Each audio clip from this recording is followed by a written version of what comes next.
Hi everyone, welcome to my channel. இன்றைக்கி நாங்கள் வீடியோவில் ரோஸ் சிரப் வீட்டில் எப்படி ரெடி பண்ணுறதுன்னு சொல்லி பார்க்க போகிறோம். அதோட ஈஸியான ஒரு சர்பத் ரெசிபியும் பார்க்க போகிறோம்.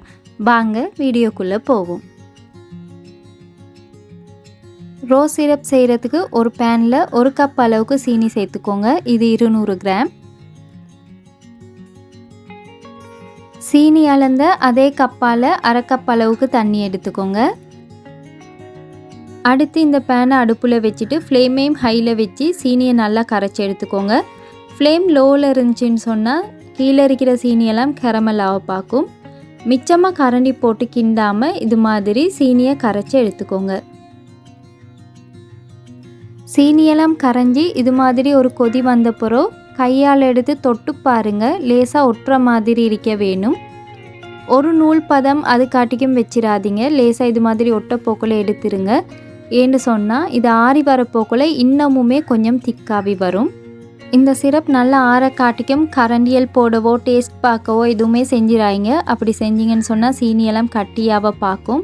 சுகர் சிரப் ஓரளவுக்கு ஆறி வந்த பிறகு நான் இதில் 1/4 டீஸ்பூன் அளவுக்கு ரெட் ஃபுட் கலரிங் சேர்க்குறேன். சிரப் ஓரளவுக்கு ஆறின பிறகு தான் நாங்கள் ஃபுட் கலரிங் எசன்ஸ் எல்லாமே சேர்க்க வேணும். சூடாரிக்க போக்கில் சேர்த்தோம்னு சொன்னால் ஒரு மாதிரி கசப்புத்தன்மை வந்துடும். இப்போ இதில் 1/4 டீஸ்பூன் அளவுக்கு ரோஸ் எசன்ஸ் சேர்த்துருக்கிறேன். எசன்ஸ் சேர்த்திங்கன்னு சொன்னால் தான் கடையில் வாங்குகிற ரோஸ் சிரப்ட அந்த டேஸ்ட் ஃப்ளேவர் எல்லாமே எங்களுக்கு கிடைக்கும். இப்போ நாங்கள் ஈஸியாகவே ரோஸ் சிரப் ரெடி பண்ணிட்டோம். அதை இது மாதிரி தண்ணி இல்லாத ஒரு பொட்டிலில் ஊற்றி ஃப்ரிட்ஜில் ஸ்டோர் பண்ணி கூட நீங்கள் வச்சுக்கொறையிலும். அடுத்து இந்த ரோஸ் சிரப்பை வச்சு ஈஸியான ஒரு சர்பத் ரெசிபி பார்க்க போகிறோம். ஒரு ஜக்கில் 2 கப் அளவுக்கு தண்ணி எடுத்திருக்கிறேன். அதோட 1/2 கப் அளவுக்கு நாங்கள் செஞ்ச ரோஸ் சிரப் சேர்த்து நல்லா மிக்ஸ் பண்ணிக்கோங்க. உங்களோட இனிப்புக்கு ஏற்ற மாதிரி நீங்கள் ரோஸ் சிரப்ட அளவை கூட்டியோ குறைச்சோ சேர்த்துக்கொற இயலும்.